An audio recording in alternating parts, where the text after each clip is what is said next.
اور اصل میں حضرت حسین کے قاتل وہ کوفی ہیں، وہ بزدل، وہ منافق جنہوں نے بیعت کر کے بیعت توڑی۔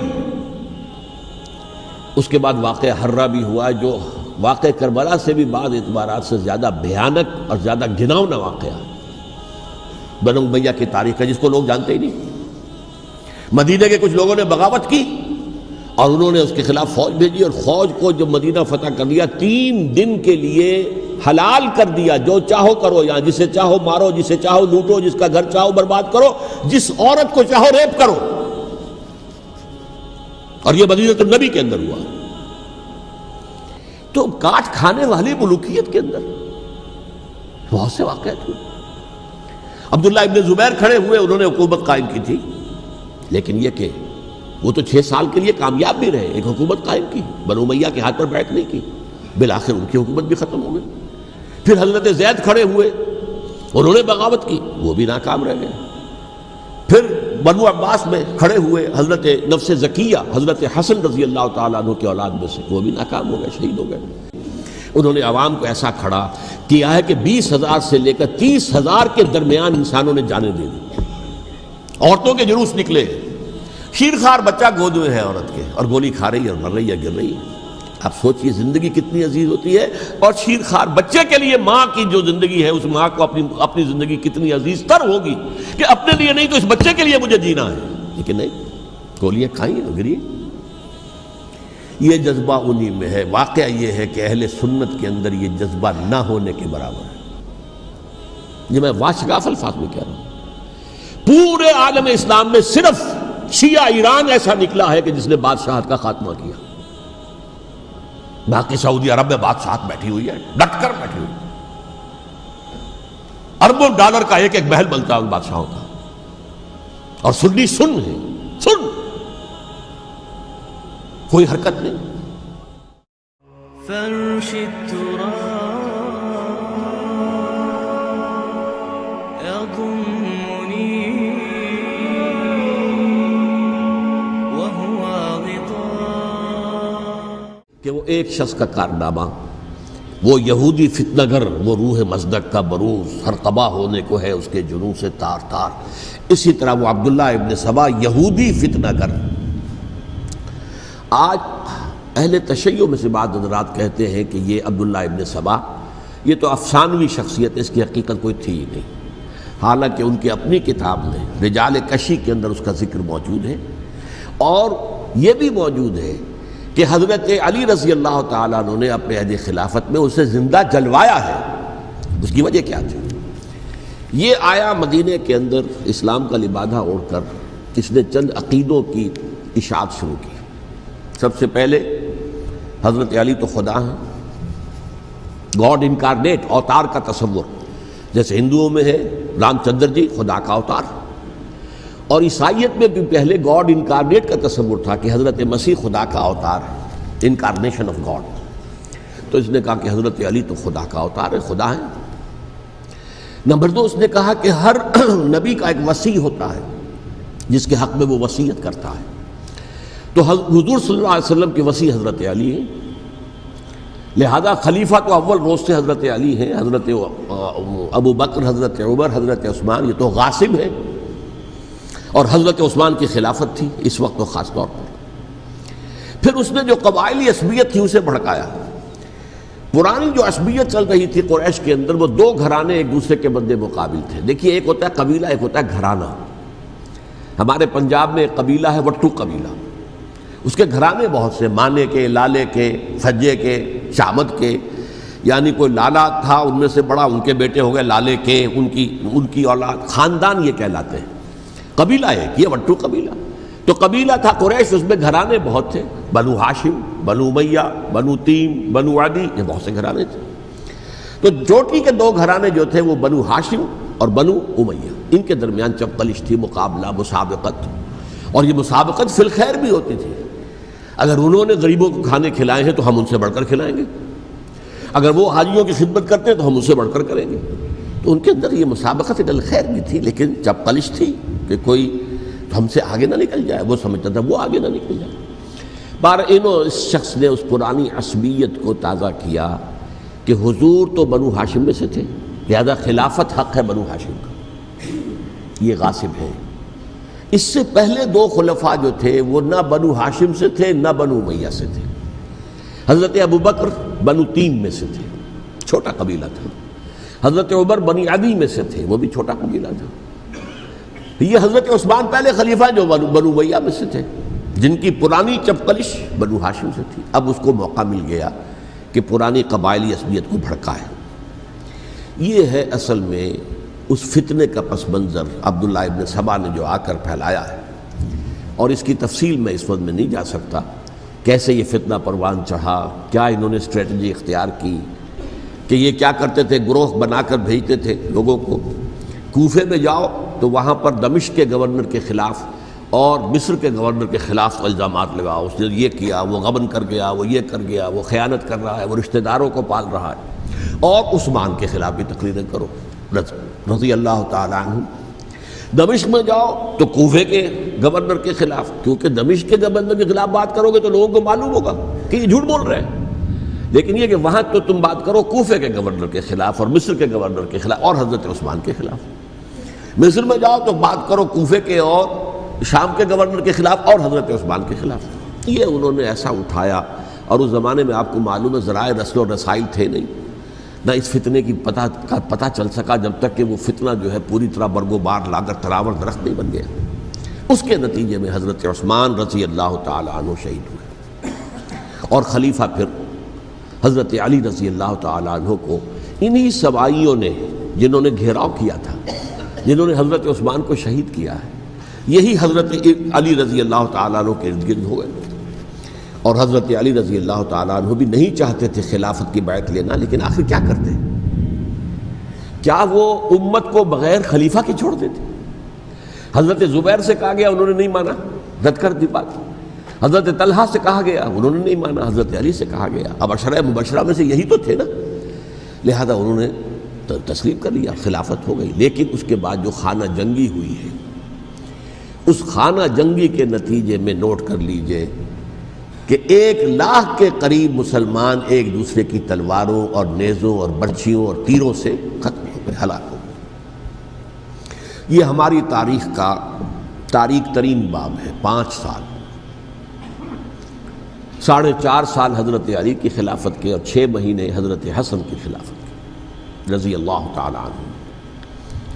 اس سے کیا ہوا کہ ایک طرف تو اسلام کی جو توسیع ہو رہی تھی، تھمتا نہ تھا کسی سے سیل رواں ہمارا، وہ سیلاب رک گیا، انٹرنل سیبوٹاج ہو گئی نا، اب تو اندر ہی آپس ہی میں اگر دست و گریبان ہو گئے تو باہر اب کیا توسیع کرتے ہیں، وہ توسیع کا عمل رک گیا۔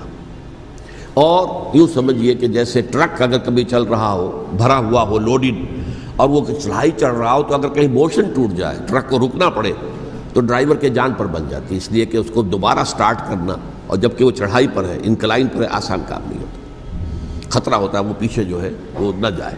اور پہاڑی علاقوں میں آپ کو معلوم ہے ذرا پیچھے چلے جانے کا مطلب جو ہے بہت خطرناک جو ہے نتیجہ نکل سکتا ہے۔ بہرحال حضرت علی رضی اللہ تعالیٰ عنہ نے اپنے خلافت میں ایک کام یہ کیا، اب اس کی کیا مصلحتیں تھیں یہ تو انہی کے علم میں ہوگا، ہم قیاس کر سکتے ہیں، میں اس میں نہیں جانا چاہتا۔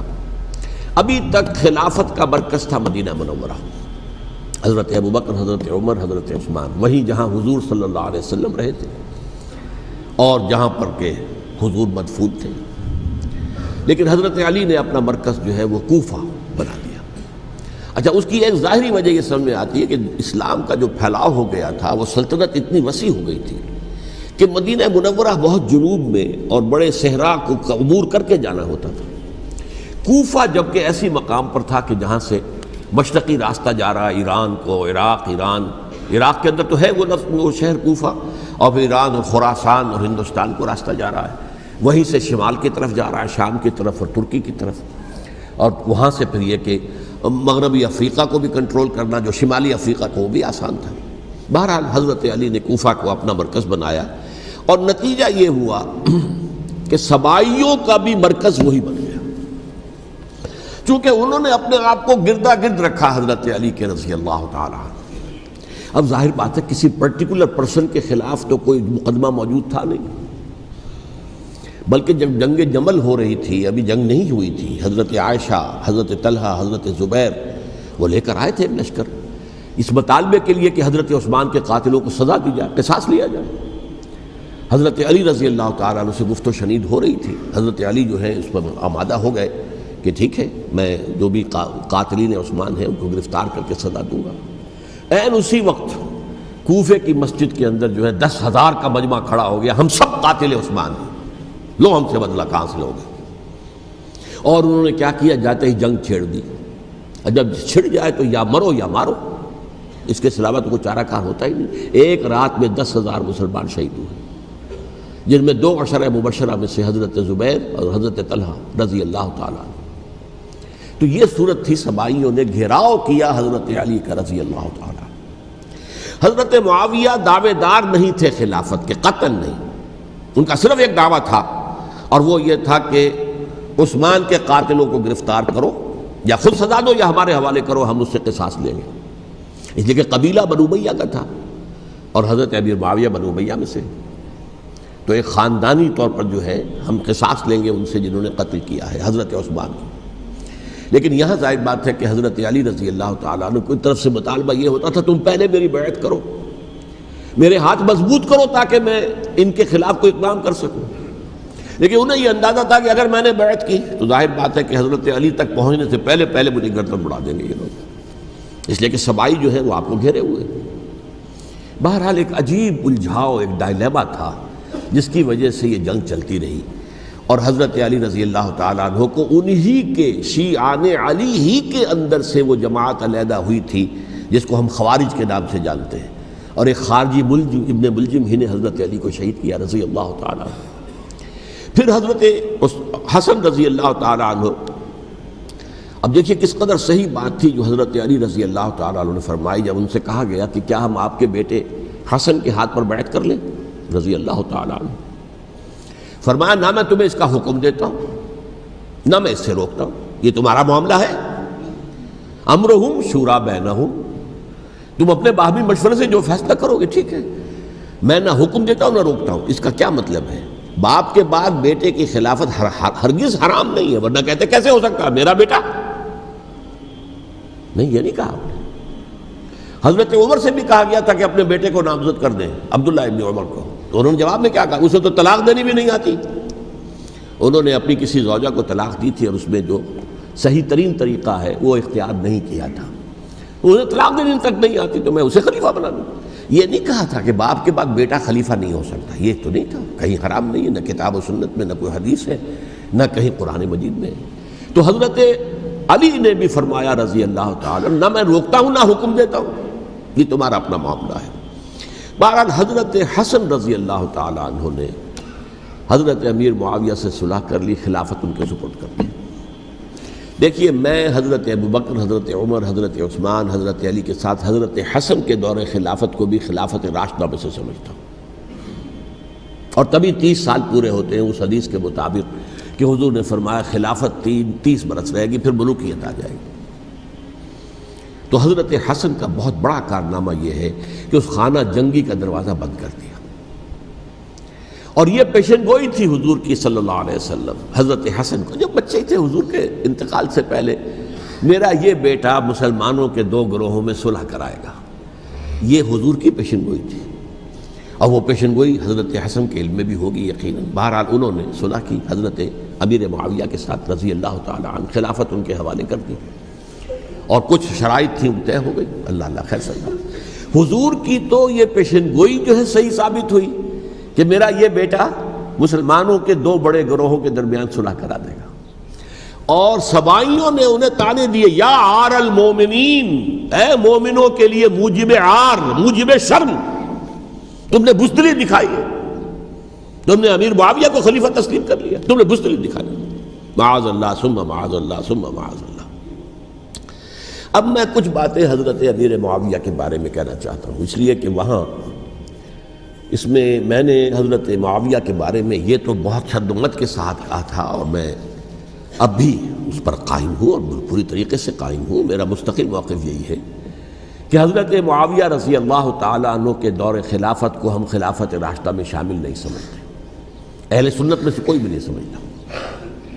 لیکن اس کے ساتھ میں نے حضرت امیر معاویہ کے کچھ مناقب بھی بیان کیے تھے تاکہ پلڑا جو ہے ترازو کا اس کے دونوں پلڑے سامنے آ جائیں. لیکن یہ کہ وہ حصہ میرے اس بیان کا نکال دیا گیا، ختم کر دیا گیا. یہ میں نہیں جانتا کہ اس میں کیا مصلحت دیکھی گئی ہے. اس میں تو کسی کے لیے کوئی معاملہ ایسا نہیں تھا کسی کے جذبات کو جو ہے وہ ٹھیس پہنچانے والا.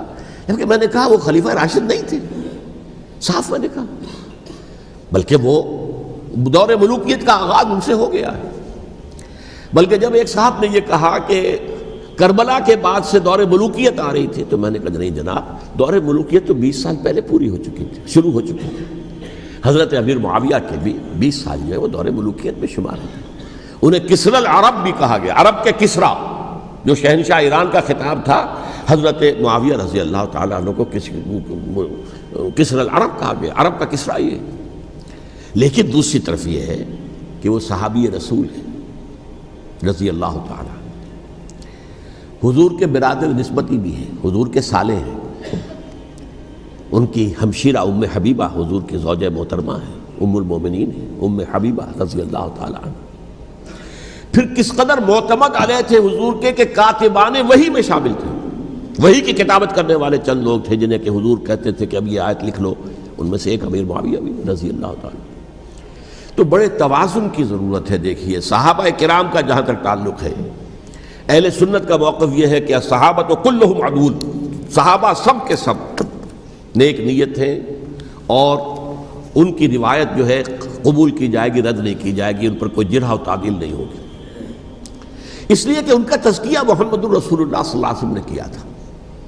لہٰذا یہ تو ہو سکتا ہے کہ کسی صحابی سے کوئی خطا ہو جائے، لیکن وہ خطا اجتہادی ہوگی، نیت کی خطا نہیں ہوگی، نیت کی غلطی نہیں ہوگی.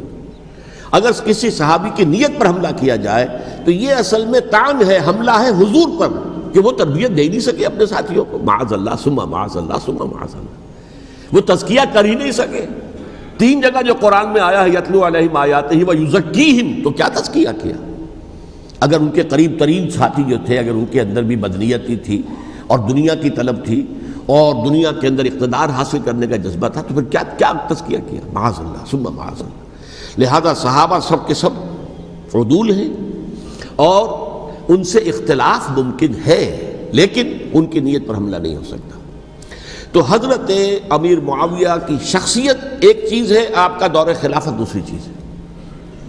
شخصیت کے اعتبار سے صحابی رسول ہیں، برادر نسبتی ہیں حضور کے صلی اللہ علیہ وسلم. اور پھر یہ کہ اس قدر معتمد علیہ ہے صحابہ میں سے کہ وہ کاتبان وحی، یہ عام آدمی کے کرنے کا کام نہیں تھا جو وحی کی کتابت کرے، اللہ کے کلام کی. البتہ یہ ہے کہ جیسا کہ میں نے عرض کیا ان کا دور خلافت راشدہ نہیں ہے، وہ ملوکیت کا دور ہے. یہ میں نے جیسا کہ عرض کیا، میں نے ایک صاحب نے جب یہ کہا کہ ملوکیت شروع ہو رہی تھی، میں نے کہا شروع نہیں ہو رہی تھی، ملوکیت تو 20 سال پہلے شروع ہو چکی تھی. اسی طریقے سے ایک صاحب نے کہا تھا اسلام کو قائم کرنے کے لیے حضرت حسین میدان میں آئے. میں نے کہا یہ بھی غلط ہے، اسلام تو 60 سال پہلے قائم ہو چکا تھا. نبی اکرم صلی اللہ علیہ وسلم کے دست مبارک سے اسلام قائم ہو گیا. جاء الحق وزهق الباطل ان الباطل کان زهوقا. پھر 30 برس تک وہ کامل شکل کے اندر قائم رہا. تو اسلام جو ہے وہ جو ہے در حقیقت اب قائم کرنے والی بات نہیں تھی. البتہ اس کے اندر زوال شروع ہو گیا تھا. اس زوال کے عمل کو روکنے کے لیے حضرت حسین میدان میں آئے. یہ ایک چیز کو صحیح تاریخی پرسپیکٹو میں رکھنا. تو جس طرح سے دین کو قائم کرنے کے لیے دیکھیں، قائم تو کیا محمد رسول اللہ صلی اللہ علیہ وسلم والذین معہ رضی اللہ تعالیٰ عنہ، انہوں نے کیا تھا. ہاں اب جو ہے وہ اپنی اس شاندار حیثیت سے نیچے گرنے لگا تھا. وہ میں بعد میں عرض کروں گا کہ میں نے اسے کیا عرض کیا تھا کہ یہ اس زوال کو روکنے کے لیے کسی طریقے سے یہ اپنی اصل حقیقت میں قائم رہے. یہ حضرت حسین رضی اللہ تعالیٰ عنہ کے سعی تھے. اچھا، حضرت امیر معاویہ کے جو 20 سال ہیں وہ پورے امن، سکون، اطمینان، کوئی جھگڑا، کوئی فساد، کوئی اختلاف، کوئی باہمی خاندانی، کچھ نہیں. 20 سال. یہ بھی تاریخ کی بڑی چشم کشا حقیقت ہے جو عام طور پر لوگوں کے علم میں نہیں ہے. سبائی بھی دبکے رہے. حضرت امیر معاویہ کی حکومت اتنی مضبوط تھی، کنٹرول، کہ ان کو کچھ سر اٹھانے کا موقع نہیں ملا. موجود تھے، دبکے رہے. جیسا کہ میں نے کہا ریولوشن کے آخری مرحلے پر آ کر جو مخالفین ہیں وہ دب جاتے ہیں کہ پھر دیکھیں گے موقع ملے گا تو پھر لیں گے ان سے حساب کتاب۔ 20 سال رہے ہیں پورے امن کے، 10 سال کے بعد یعنی درمیان میں ہے حضرت امیر معاویہ کا عہد خلافت۔ ایک صحابی جو کہ بزرگ صحابہ میں سے ہیں، مغیرہ ابن شعبہ رضی اللہ تعالی عنہ، وہ آتے ہیں اور وہ کہتے ہیں کہ دیکھیے امیر المومنین، کتنی بڑی خانہ جنگی رہی تھی مسلمانوں کی آپس میں، اور اب بھی اگر آپ کسی کو نامزد کیے بغیر چھوڑ گئے امت کو تو پھر خانہ جنگی ہو جائے۔ 1 لاکھ اس وقت جو ہے وہ ہلاک ہوئے تھے، نہ معلوم اب کتنے ہلاک۔ لہٰذا آپ اپنی زندگی ہی میں نامزد کر دیجئے کسی کو خلیفہ، ولی عہد بنا دیجئے۔ حضرت امیر معاویہ نے ابتداءً جو ہے انکار کیا نہیں، لیکن ان کے دلائل ایسے تھے وزنی، اور میں سمجھتا ہوں کہ وہ بات صحیح تھی جو مغیرہ ابن شعبہ نے کہی، اس لیے کہ اب صحابہ کرام میں سے جو کبار صحابہ تھے وہ تو سب دنیا سے رخصت ہو چکے تھے۔ اب تو یا صغار صحابہ رہ گئے تھے جو حضور کے زمانے میں بچے تھے، حضرت حسن، حضرت حسین، عبداللہ ابن زبیر، یہ بچے ہی تھے نا، یا تو وہ تھے، اور یا بالکل نو مسلم تھے، اور نو مسلموں میں بڑی تعداد وہ تھی جو ایرانیوں کی تھی، شامیوں کی تھی، ادھر کی تھی، تو ان کو تو ظاہر بات ہے کہ تربیت نبوی سے کیا خلافت راشدہ سے بھی اکثر و بیشتر کو کوئی حصہ ملا ہی نہیں۔ تو اس صورت میں اب وہ اعلیٰ ترین معیار پر حکومت کے نظام کو قائم کرنا ممکن نہیں ہے۔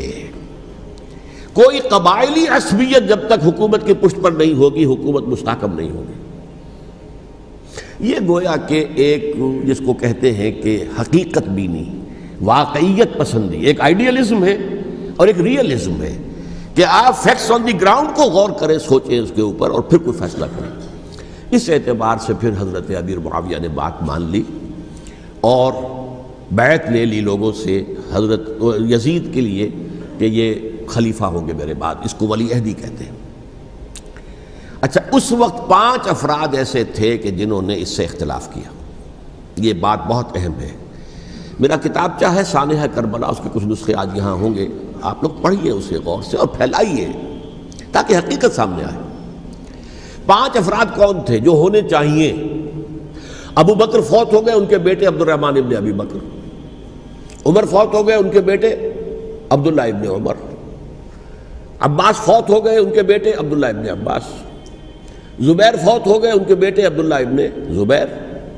اور حضرت حسن جو ہے ان کا انتقال ہو چکا تھا، حضرت علی کے بیٹے حضرت حسین رضی اللہ تعالی عنہ اجمعین۔ حضرت حسن کے بارے میں ایک فریق کا کہنا یہ ہے کہ انہیں زہر دے کر ہلاک کیا گیا، اہل تشیع کا قول یہ ہے، جبکہ اہل سنت کہتے ہیں کہ نہیں، وہ اپنی جو بھی طبی موت تھی اس سے ان کی وفات۔ لیکن میں اس میں نہیں جانا چاہتا، اس لیے کہ یہ مائکرو ہسٹری جو ہے نا، وہ تو ایک ایک واقعے کے لیے ادھر کی روایات کیا، ادھر کی کیا ہیں، ان کے پاس کیا دلائل، ان کے پاس یہ تو کسی ریسرچ اسکالر کا موضوع ہے، میرا موضوع نہیں ہے۔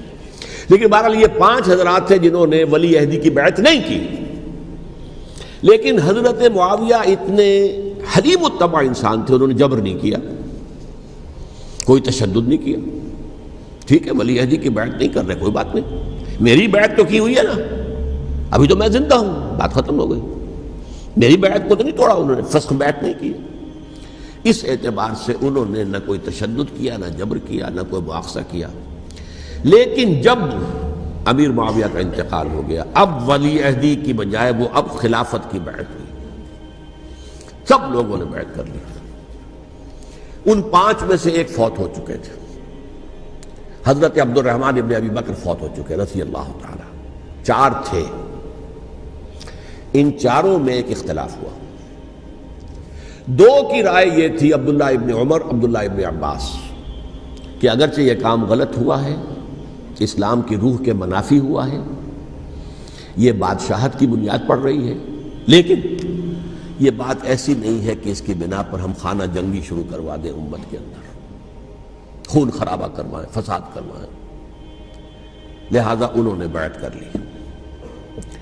اب کوئی اگر یہ کہے معاذ اللہ کہ وہ بک گئے تھے یزید کے ہاتھ میں، معاذ اللہ ثم معاذ اللہ، وہی بات آپ اختلاف کر سکتے ہیں کہ انہیں نہیں کرنی چاہیے تھی، یہ کوئی رائے رکھے، مجھے اختلاف نہیں، لیکن ان کی نیت پر حملہ کریں گے تو حملہ محمد رسول اللہ پر ہوگا صلی اللہ علیہ وسلم۔ عبداللہ ابن عمر کون ہیں؟ کتنی حدیثیں ان سے جو ہیں وہ منقول ہیں، عبداللہ ابن عباس کون ہے؟ جنہیں حضور نے جو ہے جن کے لیے دعا کی تھی، اے اللہ فقہہ فی الدین وعلمہ التاویل، اے اللہ اس نوجوان کو دین کا فہم عطا کر اور قرآن کی تعویل اور تفسیر کا علم عطا کر۔ حبر الامہ کہلاتے ہیں۔ وہ کہیں پیسوں اور ٹکوں کے عوض بک جانے والے نہیں تھے، انہوں نے امت کی مصلحت دیکھی، نیت جو ہے اس پر حملہ نہ کیجیے، البتہ اختلاف کا حق آپ کو حاصل ہے۔ دو حضرات جو ہے ڈٹے رہے کہ نہیں، ہمیں کم وٹ میں ریزسٹ کرنا ہے۔ عبداللہ ابن زبیر عمر کے اعتبار سے وہ بڑے ہیں، مسلمانوں میں سب سے پہلے ولادت مدینے میں جا کر جو ہوئی ہے وہ عبداللہ ابن زبیر کی ہوئی ہے۔ ہجرت کر کے جب مہاجرین وہاں پہنچے، کچھ عرصے تک کسی کے ہاں کوئی اولاد نہیں ہوئی، تو لوگوں نے تانے دینے شروع کر دیے کہ معلوم ہوتا ہے کہ یہاں آ کر یہ مکے کے رہنے والے جو ہیں کمزور ہو گئے ہیں، ان کے ہاں اولاد ہی نہیں ہو رہی۔ پھر عبداللہ ابن زبیر کی ولادت ہوئی ہے، یہ حضرت ابو بکر کے نواسے ہیں، حضور کی زوجہ محترمہ حضرت عائشہ کی بہن حضرت دیکھیے ابھی نام نکل گیا ہے جی، حضرت اسماء رضی اللہ تعالی عنہا عنہما، یہ ان کے صاحبزادے ہیں، حضرت زبیر کے بیٹے۔ ان کا فیصلہ ہوا کہ ہمیں ریزسٹ کرنا ہے کم وقت میں، ایٹ اینی کاسٹ۔ حضرت حسین ابن علی رضی اللہ تعالی عنہما کا بھی فیصلہ ہوا کہ ہمیں ریزسٹ کرنا ہے کم وقت میں۔ البتہ ان میں بھی ایک اختلاف ہو گیا، یعنی یہ دو تو جڑے رہے، ان دو میں اختلاف ہو گیا۔ عبداللہ ابن زبیر کا کہنا یہ تھا کہ ہمیں حجاز میں رہنا چاہیے، یہ سرزمین ہے جس میں نبوت کی برکات سب سے زیادہ ہیں، یہاں ہم مضبوط قلعے کے اندر ہیں، ہمیں یہاں سے جو ہے ریزسٹ کرنا چاہیے اور ختم کرنا چاہیے اس نظام کے اندر جو خرابی آ گئی ہے اس کو۔ حضرت حسین رضی اللہ تعالیٰ عنہ کے پاس خطوط کا تانتا بنا ہوا تھا، کوفے سے لوگ خط لکھ رہے تھے، آئیے آئیے آئیے، ہم آپ کے ہاتھ پر بیعت کریں گے، ہم آپ کے ہاتھ پر بیعت کریں گے، ہم آپ کے ہاتھ پر بیعت کریں گے۔ یہی وہ کوفہ جو حضرت علی کا دارالخلافہ رہا تھا اور جو پھر سبائیت کا گڑھ بن گیا تھا۔ چنانچہ حضرت حسین نے حضرت مسلم بن عقیل کو بھیجا وہاں پر کہ میرے نمائندے کی حیثیت سے جا کر وہاں پر بیعت لو۔ 10-12 ہزار افراد نے بیعت کر لی، لیکن اس کے بعد یزید کی طرف سے گورنر بنا کے بھیجا گیا ابن زیاد کو۔ ابن زیاد نے آ کر جو تشدد کیا اور سختی کی تو سب کے سب بیعت توڑ کر اور سب منحرف ہو گئے۔ مخلصین تو وہ تھے نہیں، الکوفی لایوفی، کوفی جو ہے وہ تو کوئی وعدہ وفا کرنے والا ہوتا ہی نہیں، بیعت توڑ دی۔ فمن نقص فانما ينقص على نفسه، بیعت کے بعد بیعت توڑ دینا بہت بڑا گناہ ہے، توڑ دی۔ ادھر اطلاع مل گئی حضرت حسین کو، چل چکے تھے وہ، راستے میں تھے کہ وہاں تو مسلم بن عقیل شہید ہو گئے اور سب لوگوں نے بیعت توڑ دی۔ اب واپس جانا چاہتے تھے لیکن مسلم بن عقیل کے بیٹے جو ہے اڑ گئے۔ یہ عرب کی اپنی ایک جو ہے پرانی ان کی حمیت اور ان کا قبائلی نظام کہ اب ہم اپنے والد کے خون کا قصاص لیے بغیر نہیں جائیں گے۔ حضرت حسین رضی اللہ تعالیٰ عنہ کی مروت اور شرافت کہ یہ میرا ساتھ دینے کے لیے آئے تھے، اب میں ان کا ساتھ نہ دوں تو یہ تو شرافت اور مروت کے خلاف ہے۔ کہا اچھا چلو چلتے۔ وہاں جا کر بھی عین اپنے میدان کے اندر بھی حضرت حسین رضی اللہ تعالیٰ عنہ نے 3 چیزیں پیش کی ان کوفیوں کے لشکر کے خلاف۔ سب سے بڑا لشکر کے اندر سب سے بڑے تو کوفی تھے جنہوں نے بیعتیں کی ہوئی تھی حضرت حسین کے ساتھ۔ دیکھو مجھے جانے دو واپس حجاز کی طرف، یا مجھے سرحدوں پر بھیج دو تاکہ میں کافروں کے ساتھ جنگ کرتے ہوئے اپنی جان دے دوں، یا مجھے یزید کے پاس جانے دو، میں اپنا معاملہ اس سے طے کر لوں۔ لیکن کوفیوں کو یہ گوارا نہیں تھا۔ اگر یہ یزید کے پاس پہنچ گئے تو ہمارا کچا چٹھا بیان کر دیں گے کہ مجھے تو ان لوگوں نے ورغلا کر بلایا تھا۔ اس لیے کہ دیکھیے حضرت امیر معاویہ کے 20 سالوں کے دوران میں بتا چکا ہوں، ان کی حکومت اتنی مستحکم تھی کہ اس کے خلاف کوئی فتنہ اٹھانا ممکن نہیں تھا۔ اب چونکہ ایک چینج اوور ہوا تھا، اور چینج اوور میں آپ کو معلوم ہوتا ہے کہ ایک جس کو کہتے ہیں every thing is in the melting پاٹ، ابھی تو یہ درمیان کے اندر معاملہ ہے، تو انہیں موقع ملا، سر اٹھایا حضرت حسین رضی اللہ تعالیٰ عنہ کو، جو خطوط لکھے جس کے کہ تھیلے کے تھیلے اور بوریوں کی بوریاں بھری ہوئی حضرت حسین کے ساتھ تھی، وہ کہا کہ آئیے ہم آپ سے بیعت کریں گے۔ انہوں نے نہیں مانا، اور اصل میں حضرت حسین کے قاتل وہ کوفی ہیں، وہ بزدل، وہ منافق جنہوں نے بیعت کر کے بیعت توڑی، اور اب وہ آ گئے کہ اگر یہ حسین رضی اللہ تعالیٰ عنہ بچ کر کہیں یزید کے پاس پہنچ گئے تو پھر ہمارا کچا چٹھا جو ہے وہ سامنے آ جائے گا اور ہماری پھر شامت آ جائے گی، لہذا انہوں نے قتل کیا حضرت حسین کو رضی اللہ تعالیٰ عنہ۔ ایک بات جو علامہ ڈاکٹر قلب صادق نے فرمائی، اور میرے علم میں یہ بات پہلے نہیں تھی، وہ یہ کہ حضرت حسین کے قتل کا فتویٰ ایک بہت بڑے مفتی نے دیا تھا۔ یہ بات بھی ذرا سمجھ لیجیے، حضرت حسین رضی اللہ تعالیٰ عنہ کے قتل کا فتویٰ ایک بہت بڑے مفتی نے دیا تھا۔ کیوں دیا تھا؟ اس لیے کہ حضور کی احادیث موجود ہیں کہ جب ایک شخص کی ایک خلیفہ کی بیعت ہو جائے تو دوسرا اگر کھڑا ہو تو اسے قتل کر دو،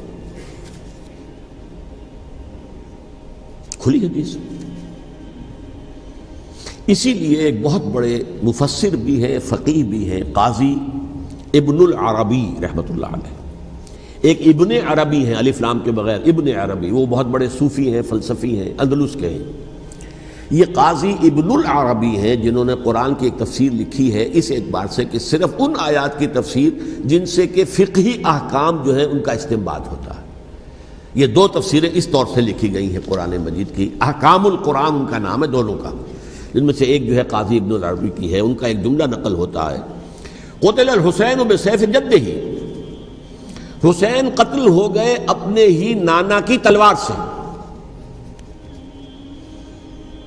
وہ تلوار کیا تھی؟ جب کسی کی بیعت ہو چکی ہو پھر کوئی کھڑا ہو مدعی خلافت، قتل کر دو۔ میرے نزدیک حضرت حسین مدعی خلافت نہیں تھے، یہ بات اس وقت سامنے لوگوں کے نہیں آئی، بلکہ حکومت نے یہ باور کرا دیا کہ یہ تو باغی ہے، یہ مدعی ہے خلافت کے۔ انہوں نے تو دعویٰ نہیں کیا خلافت کا، وہ تو صرف اس عمل کو روکنے کے لیے میدان میں آئے تھے۔ اور اس بات کو اچھی طرح سمجھ لیجئے کہ اس وقت تک یہ جو تصور آج ہمارے پاس ہے کہ ریاست علیحدہ ہے، حکومت علیحدہ ہے، state of Pakistan, we are loyal to the state of Pakistan, ہم ریاست پاکستان کے وفادار ہیں، گورنمنٹ آف پاکستان کے وفادار نہیں ہیں، we are not loyal to the government. Government تو کبھی بے نظیر کی تھی، ہم اس کے خلاف تحریک چلا رہے تھے، یا کبھی کسی اور کی تھی اس کے خلاف تحریک چل رہی ہے، یا کبھی ضیاء الحق کی تھی اس کے خلاف تحریک چل رہی ہے۔ گورنمنٹ کو بدلنا تو عوام کا حق ہے، آج، اس وقت نہیں تھا۔ اس وقت ریاست اور حکومت کا کوئی فرق نہیں تھا، لہذا جو حکومت سے اختلاف کرے گویا کہ باغی ہے۔ یہ ہے اصل میں وہ پیچیدہ مسئلہ کہ کیوں کسی مفتی نے فتویٰ دے دیا، اس لیے کہ اس وقت تک ریاست اور حکومت کا فرق واضح نہیں تھا دنیا پر۔ یہ تو ابھی کوئی 100-150 سال کی بات ہے کہ آج ہمارا جو پولیٹیکل سائنس کا ایولیوشن ہوا ہے وہ اس اسٹیج تک پہنچ گیا ہے کہ اسٹیٹ علیحدہ ہے، حکومت علیحدہ ہے۔ حکومت تو اسٹیٹ کے 3 آرگنز میں سے ایک آرگن ہے، ایڈمنسٹریشن حکومت کی ہے، جوڈیشری ہے اور لیجسلیچر ہے، 3 آرگنز ہیں بڑے بڑے، ان میں سے ایک ہے۔ تو حکومت کو بدلنا تو عوام کا حق ہے، چاہے وہ ووٹ کے ذریعے بدلیں، چاہے ایجیٹیشن، اگر پرامن ایجیٹیشن ہے اس سے حکومت کو بدلنے کا حق حاصل ہے دستوری طور پر ہر اعتبار سے۔ اس وقت یہ نہیں تھا، لہذا صورتحال یہ بن گئی کہ حکومت وقت نے باور کرا دیا مسلمانوں کو، ورنہ سوچئے نواسۂ رسول کو قتل کرنا کوئی آسان کام تھا؟ آخر سب کلمہ گو تھے کہ نہیں تھے؟ کلمہ گو تو تھے نا، اور حضور سے عقیدت اور محبت میں کمی، لیکن یہ کہ فتویٰ اگر ایک بہت بڑے مفتی کا، جو کہ حضرت علامہ ڈاکٹر قلب صادق صاحب نے فرمایا، مجھے اس مفتی کا نام بھی معلوم نہیں، کہ ایک مفتی ہی کا فتویٰ تھا وہ، جس کے بنا پر اب ان لوگوں نے حضرت حسین کو قتل کیا، اور یہی وجہ ہے کہ انہوں نے پھر خیموں کو بھی آگ لگا دی۔ وائی، حالانکہ دیکھیے اگر دشمنی کا انتقام ہوتا تو حضرت علی بن حسین جو بیمار تھے، جو بعد میں زین العابدین رحمۃ اللہ علیہ کے نام سے پھر یہ اہل تشیع کے چوتھے امام معصوم ہیں، حضرت علی، حضرت حسن، حضرت حسین، اور پھر حضرت علی بن حسین زین العابدین رحمۃ اللہ علیہ، کیا ان کو بھی قتل کر دیتے؟ حضرت حسین کی نسل ہی ختم ہو جاتی، لیکن نہیں کیا۔ آگ کیوں لگائی؟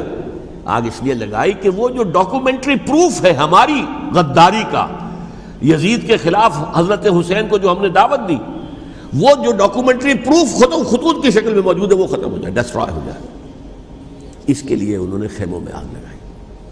بہرحال یہ ہے تاریخی پس منظر، یہ اسی سبائی فتنے کا تسلسل ہے جس نے سب سے پہلے حضرت عثمان کی جان لی رضی اللہ تعالیٰ عنہ، 5 سال تک مسلمانوں میں خانہ جنگی رکھی. حضرت علی کو پھر شہید کیا، اور اس کے بعد جو ہے 20 سال حضرت امیر معاویہ کے تو سر نہیں اٹھا سکے، لیکن پھر جب ایک چینج اوور ہو رہا تھا تو اس وقت انہوں نے موقع غنیمت سمجھا کہ اب کھڑے ہو جاؤ اور اب دوبارہ ایک فتنہ جو ہے اس کو امت کے اندر پیدا کر دو. اچھا، اس معاملے میں ایک بات جو میں نے وہاں کہی کہ ہمارے ہاں شاعرانہ جو مبالغہ آمیزی ہے، یہ میری گفتگو کا حصہ انہوں نے حذف کر دیا ہے. اور میں نے ایک سنی شاعر، بہت بڑے عالم، جن کے حوالے سے آج بھی میری تقریر ہوگی خالق جناح ہال میں، مولانا محمد علی جوہر کے ایک شعر کے حوالے سے کہا کہ قتل حسین اصل میں مرگ یزید ہے، اسلام زندہ ہوتا ہے ہر کربلا کے بعد. میں نے کہا بالکل محمل شعر ہے، اسلام مرا ہی نہیں تھا، زندہ ہونے کا کیا سوال. اور اگر کسی درجے میں مزمحل یا زخمی ہوا تھا تو وہ تو رہا، کربلا کے بعد بھی رہا، یزید کی حکومت بھی رہی، بنو امیہ کی حکومت بھی چلی، کوئی تبدیلی تو نہیں آئی. یہ کیا کہہ رہے ہیں؟ اسلام زندہ ہوتا ہے کربلا کے بعد. میں نے کہا اسلام مرا نہیں تھا.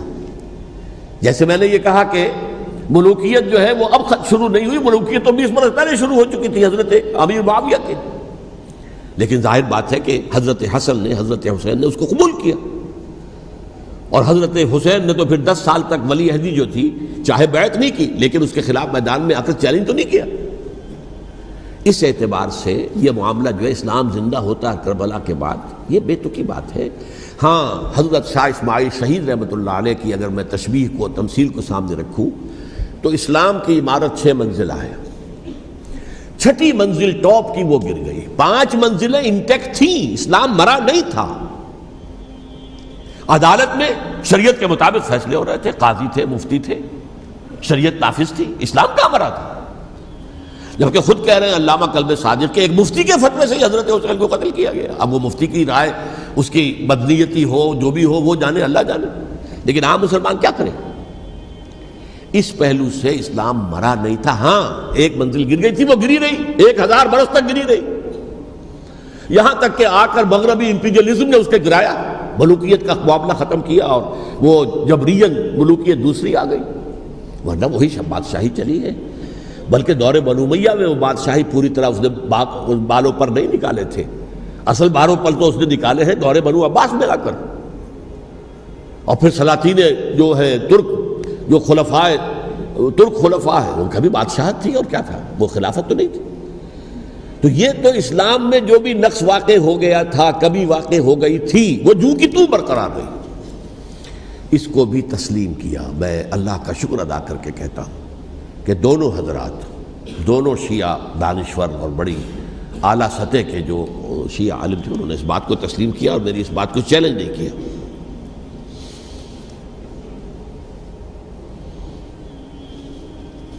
اصل میں تیسری بات میں نے یہ کہی کہ دیکھیے حضرت حسین رضی اللہ تعالی عنہ کی اس شہادت کے بعد،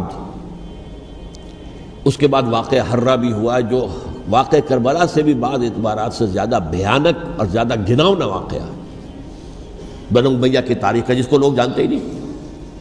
مدینہ کے کچھ لوگوں نے بغاوت کی اور انہوں نے اس کے خلاف فوج بھیجی، اور فوج کو جب مدینہ فتح کر لیا، 3 دن کے لیے حلال کر دیا، جو چاہو کرو، یہاں جسے چاہو مارو، جسے چاہو لوٹو، جس کا گھر چاہو برباد کرو، جس عورت کو چاہو ریپ کرو. اور یہ مدینہ النبی کے اندر ہوا ہے. تو کاٹ کھانے والی ملوکیت کے اندر بہت سے واقعات ہوئے. عبداللہ ابن زبیر کھڑے ہوئے، انہوں نے حکومت قائم کی تھی، لیکن یہ کہ وہ تو 6 سال کے لیے کامیاب بھی رہے، ایک حکومت قائم کی، بنو امیہ کے ہاتھ پر بیعت نہیں کی، بالآخر ان کی حکومت بھی ختم ہو گئی. پھر حضرت زید کھڑے ہوئے، انہوں نے بغاوت کی، وہ بھی ناکام رہ گئے. پھر بنو عباس میں کھڑے ہوئے حضرت نفس زکیہ، حضرت حسن رضی اللہ تعالیٰ عنہ کے اولاد میں سے، وہ بھی ناکام ہو گئے، شہید ہو گئے. پھر یہ سمجھ لیا گیا کہ اب یہ جہاں تک 6ٹھی منزل ہے وہ تو دوبارہ تعمیر نہیں ہو سکتی. یہ تو جس کی لاٹھی اس کی بھینس، جس کے پاس طاقت ہوگی اس کی حکومت ہوگی، جس کا قبیلہ زیادہ قوی ہوگا، جس قبیلے میں زیادہ عصبیت ہوگی، مضبوط ہوگا، متحد ہوگا، طاقتور ہوگا، اسی کی حکومت ہوگی. البتہ اس کے نیچے لوگوں کے اخلاق کی اصلاح کرو، صوفیاء کرام نے وہ کام اپنے ذمے لیا، اور بالکل وہی کام ہے کہ جو ائمہ اہل بیت کرتے رہے۔ حضرت حسن کی اولاد میں پھر حضرت علی بن حسین رضی اللہ تعالی، حضرت حسین کی اولاد میں پھر امام محمد باقر، امام محمد جعفر صادق، اور اس کے بعد بھی 5 اور، کسی نے بغاوت نہیں کی۔ جیسے علماء کرام کام کر رہے تھے اور جیسے صوفیاء کرام کام کر رہے تھے، ایسے ہی وہ مسلمانوں کی علمی تربیت، روحانی تربیت و تزکیہ کر رہے تھے۔ کسی نے حکومت کو چیلنج نہیں کیا۔ نوٹ کر لیجیے اس بات کو۔ حضرت علی نے بھی چیلنج نہیں کیا تھا، حضرت حسن نے چیلنج نہیں کیا، خود صلح کر لی۔ تو ائمہ اہل بیت جو 12 یہ گنتے ہیں، جن میں سے آخری جو ہے حضرت مہدی کو تو ابھی ظاہر ہونا ہے، ان کے عقیدے کے مطابق وہ روح پوش ہیں، وہ ظاہر ہوں گے، لیکن 11 حضرات کے بارے میں یہ کہ حضرت حسین کے سوا کسی نے بھی چیلنج نہیں کیا وقت کے نظام میں، اور حضرت حسین نے بھی اس مغالطے پر کیا کہ کوفی ساتھ دیں گے، اور یہ موقع ہے کہ یہ جو 6ٹھی منزل اسلام کی گر گئی ہے اسے دوبارہ تعمیر کر دیا جائے۔ انہوں نے خلافت کا دعویٰ نہیں کیا تھا، یہ انہیں عوام کو مغالطے میں مبتلا کیا گیا کہ یہ خلافت کا مدعی ہو کر سامنے آیا۔ جیسا کہ میں نے آپ سے کہا تھا، امیر معاویہ نے حضرت علی کے عہد خلافت میں کبھی خلافت کا دعویٰ نہیں کیا، مدعی خلافت نہیں تھے وہ تو یہ کہتے تھے کہ قاتلان حسین جو ہے، قاتلان عثمان کو سزا دو، قصاص دو، بس۔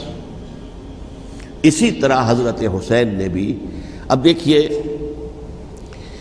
اس ضمن میں اس میں کوئی شک نہیں ہے، حضرت حسین رضی اللہ تعالی عنہ کی جو شہادت ہوئی ہے، ان کے ساتھیوں کی، اعزاء و اقارب کی،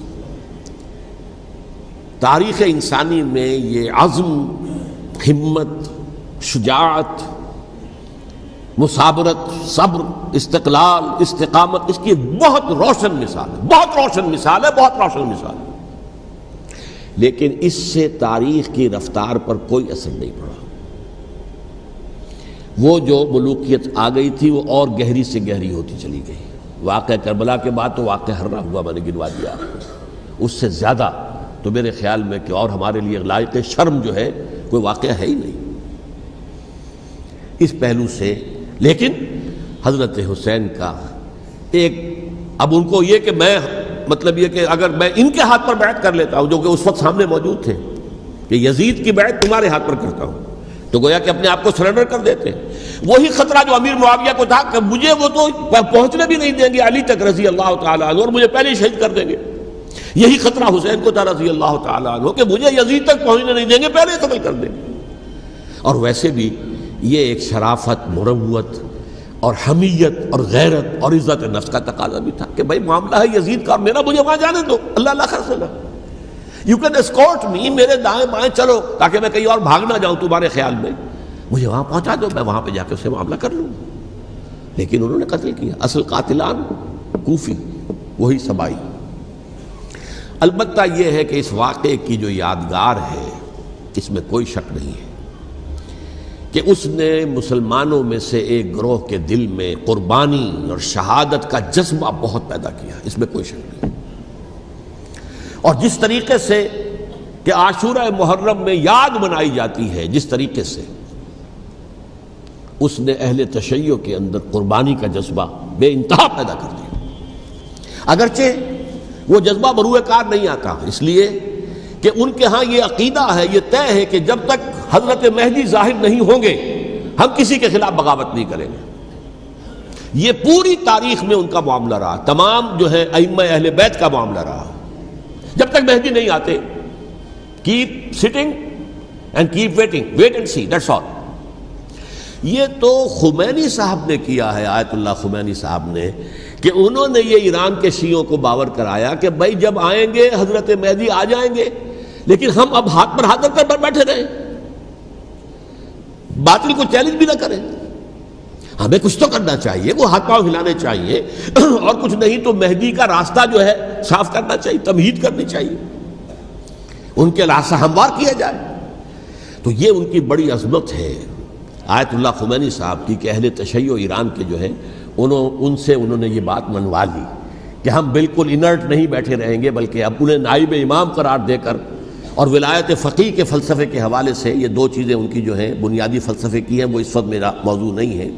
انہوں نے عوام کو ایسا کھڑا کیا ہے کہ 20,000 سے لے کر 30,000 کے درمیان انسانوں نے جانیں دے دی، عورتوں کے جلوس نکلے، شیرخوار بچہ گود میں ہے عورت کے، اور گولی کھا رہی ہے اور مر رہی ہے، گر رہی ہے۔ آپ سوچئے زندگی کتنی عزیز ہوتی ہے، اور شیرخوار بچے کے لیے ماں کی جو زندگی ہے، اس ماں کو اپنی زندگی کتنی عزیز تر ہوگی کہ اپنے لیے نہیں تو اس بچے کے لیے مجھے جینا ہے، لیکن نہیں، گولیاں کھائیں اور گری۔ یہ جذبہ انہی میں ہے۔ واقعہ یہ ہے کہ اہل سنت کے اندر یہ جذبہ نہ ہونے کے برابر ہے۔ یہ میں واشگاف الفاظ میں کہہ رہا ہوں۔ پورے عالم اسلام میں صرف شیعہ ایران ایسا نکلا ہے کہ جس نے بادشاہت کا خاتمہ کیا، باقی سعودی عرب میں بادشاہت بیٹھی ہوئی ہے، ڈٹ کر بیٹھی ہوئی،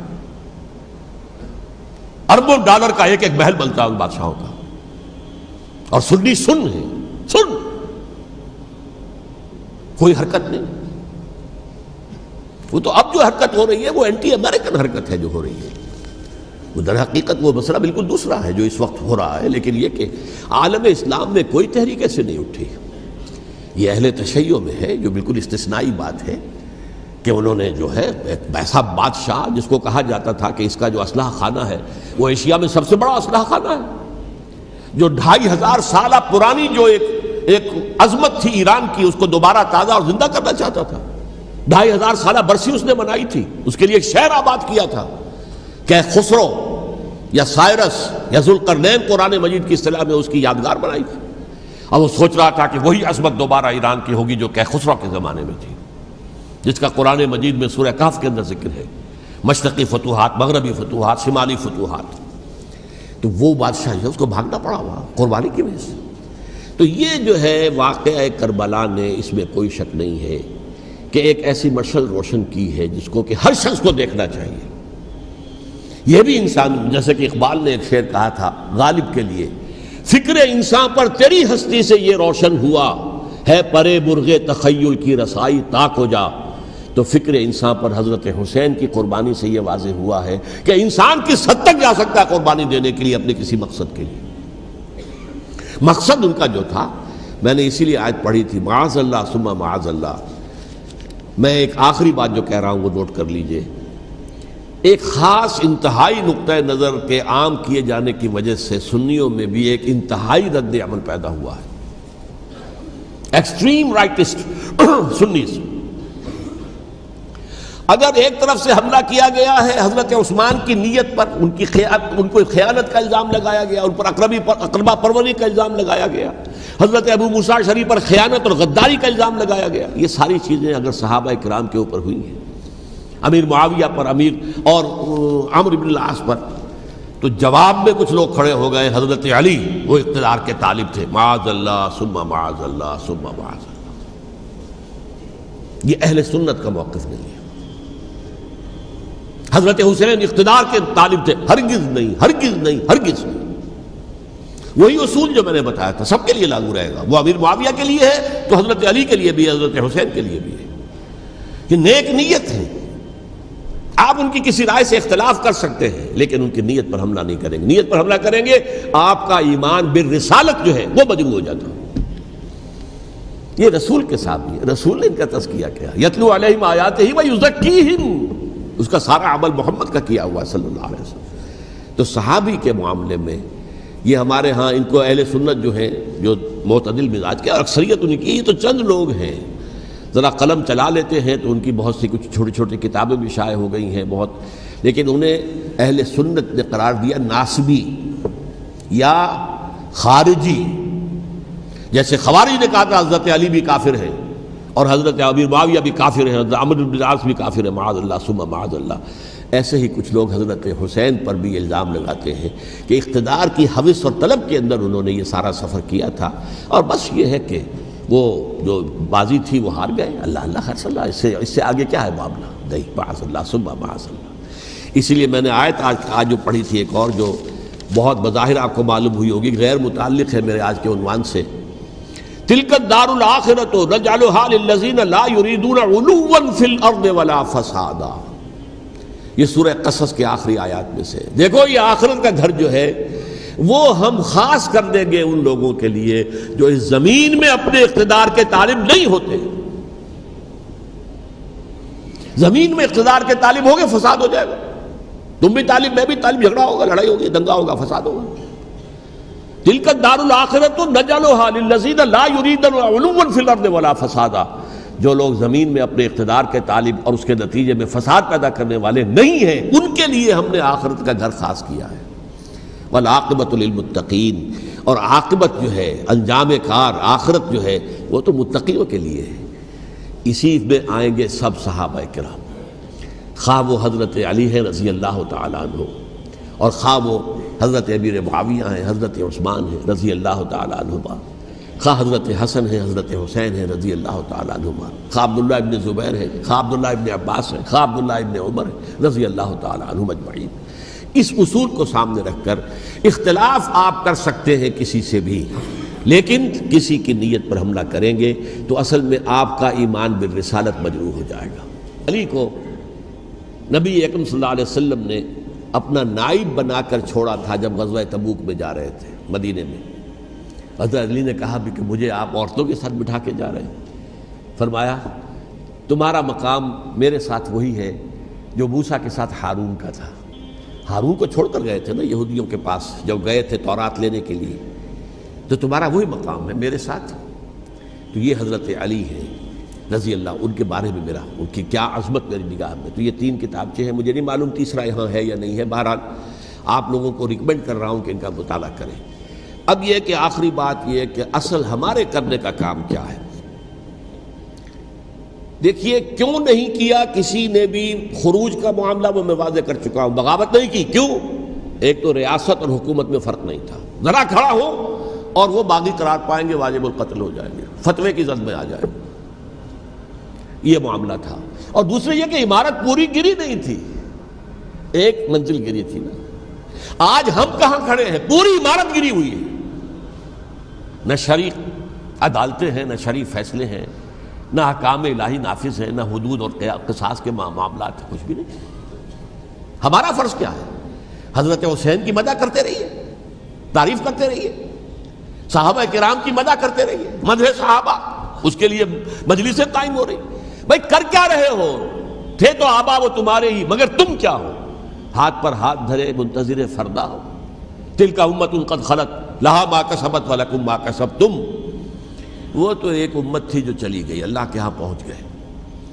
جو کچھ انہوں نے کمایا وہ ان کے لیے، تمہارے لیے نہیں ہے. تمہارے لیے وہ ہوگا جو تم کماؤ گے. ہمارے لیے راستہ اب یہی ہے کہ خلافت راشدہ کے مکمل نظام کو اثر نو قائم کرنے کے لیے منہج انقلاب نبوی کو اختیار کریں. میری کتاب اس پر، کیسٹس اس پر، آڈیو کیسٹس، ویڈیو کیسٹ، سی ڈیز، نہ معلوم ڈی وی ڈی، سب کچھ موجود. سیرت النبی پر تو میں عرض کر چکا ہوں. فلسفہ سیرت النبی سمجھنا ہے تو میری کتاب پڑھیے، ورنہ سیرت النبی آپ پڑھ لیں گے، واقعات معلوم ہو جائیں گے، فلسفہ سیرت سامنے نہیں آئے.